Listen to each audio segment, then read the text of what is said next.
For most of history, debt was a private matter, a promise between a lender and a borrower, settled or broken in full view of the community.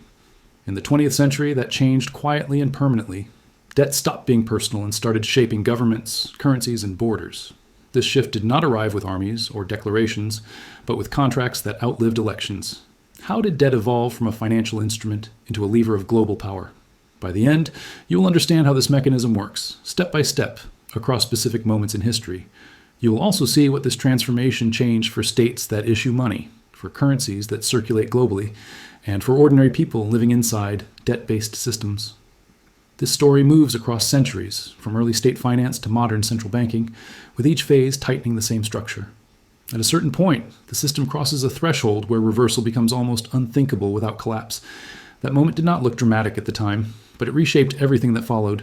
Now let's walk through this pattern, step by step. In the late Roman Republic, debt was not abstract finance. It was political survival. By the 1st century BCE, Rome's elite families were deeply entangled in personal debt networks. Senators borrowed heavily to fund campaigns, public games, and patronage. Losing office often meant losing protection from creditors. Records from this period suggest that large creditors were frequently members of the same political class. Debt created loyalty, but it also created vulnerability. When repayment failed, political alignment shifted. Reform movements, including those around the Gracchi brothers, emerged directly from this pressure, as indebted citizens and elites pushed for relief. The key shift was not the existence of debt, but its scale and social reach. Debt stopped being a private inconvenience and became a force that shaped laws and violence. Civil conflicts in the late Republic cannot be separated from these financial pressures. Rome did not collapse because of debt alone, but debt accelerated its political breakdown. Early modern Europe transformed debt from a personal risk into a permanent state strategy. By the late 17th century, wars had grown too large to fund through taxation alone. In 1694, the creation of the Bank of England formalized a new model. The state would borrow continuously. Creditors would be repaid through future revenues. This arrangement tied financial markets directly to state power. British government bonds became tradable assets, backed by Parliament and enforced by law. Investors were no longer betting on a single ruler, but on the continuity of the state itself. This stability allowed Britain to outspend rivals during long conflicts like the War of the Spanish Succession. Debt changed the balance of power inside governments as well. Fiscal policy began to prioritize creditor confidence, since losing access to borrowing meant losing military and political leverage. States that could borrow cheaply expanded, those that could not fell behind. Debt did not weaken the state here, it centralized and amplified it. In the early 20th century, debt became inseparable from monetary control. In 1913, the United States created the Federal Reserve, centralizing credit conditions under a single institution. This did not eliminate private banks, but it aligned them within a system where liquidity could be expanded or restricted at the center. World War I accelerated this transformation. Governments suspended gold constraints to finance total war, issuing debt at unprecedented scale. After the war, attempts to restore pre-war gold systems failed repeatedly, as debt levels no longer matched fixed convertibility. Money had become dependent on political decisions, not metal reserves. By the 1930s, debt management was no longer reactive, it was structural. Central banks coordinated with treasuries to stabilize markets and refinance obligations. The ability to roll over debt mattered more than repayment itself. From this point forward, financial stability depended on maintaining confidence in institutions, rather than settling balances.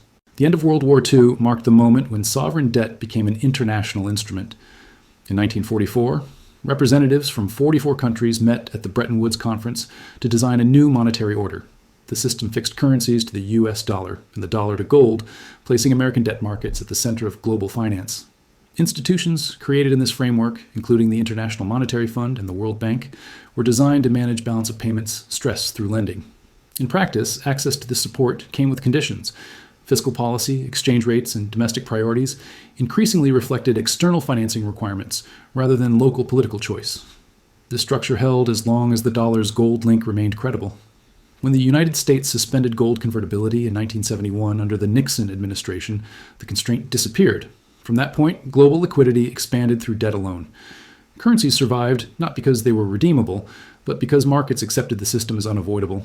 During the 1980s, debt moved from coordination to discipline. As interest rates rose sharply under the Federal Reserve, many developing countries found themselves unable to service dollar-denominated obligations. What followed was not default in isolation, but structured intervention through the International Monetary Fund and the World Bank. Debt restructuring programs were presented as stabilization tools, but they also reshaped domestic policy. Governments were required to cut spending, privatize state assets, and open markets to foreign capital. Control did not change hands formally, yet policy space narrowed sharply. Debt repayment took priority over growth or employment. The pattern repeated in later crises, including the Asian financial crisis of 1997. Countries with foreign currency debt faced sudden capital flight and collapsing exchange rates. Those without reserve currency status had little room to respond. Debt had become a mechanism that enforced alignment without direct rule. By the early 21st century, debt had become the foundation of financial stability itself. In 2008, the global financial crisis forced governments and central banks to intervene at massive scale. The Federal Reserve, European Central Bank, and others expanded balance sheets to prevent collapse, transforming private losses into public obligations. Low interest rates that followed encouraged further borrowing across households, corporations, and states. Refinancing replaced repayment as the operating logic of the system. Debt markets remained calm only as long as central banks signaled support. Stability became a managed condition, not an organic one. After the pandemic of 2020, debt levels reached historic highs across advanced economies. Governments could not withdraw support without triggering instability. At this stage, debt no longer reacted to crises. It defined the boundary of possible policy. The system now protects its own continuation above all else. Debt did not become powerful overnight, and it did not do so by accident.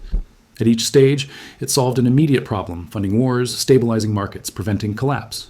Over time, those solutions layered into a structure that rewards continuity and punishes disruption. Today, debt operates less like an obligation and more like an operating system. Governments, institutions, and currencies function inside it, not outside it. History suggests systems built this way rarely end suddenly, but they always leave signals before they change.